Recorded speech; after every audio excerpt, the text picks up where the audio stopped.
Kombëtarja e Kosovës ka kristalizuar organikën e saj për ndeshjen e parë historike të fazës eliminatore për botrorin 2018 që do të luajë kundër Finlandës në datën 5 shtator.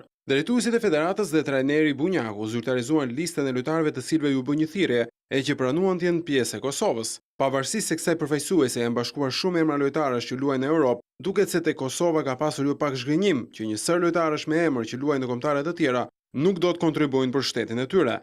Shqiptarët e Zvicrës përfundimisht do të qëndrojnë me helvetët. Madje Granit Xhaka me një letër të hapur ka shpjeguar se pse nuk zgjodhi Kosovën, duke deklaruar se aktivizimin në Euro 2016 me Zvicrën ja bëri të pamundur një të tillë në bazë të rregullore së UEFA-s. Pavarësisht kësaj, Kosova do të ketë një grup interesant lojtarësh, teksa në port bien sy Samir Ujkani, në mbrojtje Loret Sadiku, Rahmani, Ismaili Ajduk Splitit e të tjerë. Mes fusha dhe sulmi janë repartet ku dominojnë lojtarët me një CV më të pasur, si Erolin Shala, Alban Mear, Bernard Berisha, Valon Berisha i Salzburgut, talenti Heren Van Zeneli i cili praktisi suedin, dy lojtarët e Manchester Cityt, Serina dhe Bytyqi, Halnimi i Mainz apo edhe Rashica i Viteshes. Trajneri Bunjaku do të përpiqet të ndërtojë një skuadër konkurruese me këtë organik lojtarësh për të luajtur me dinjitet në grupin kualifikues I, që realisht është shumë i fortë, me Kroacinë, Turqinë, Islandën, Ukrainën dhe Finlandën.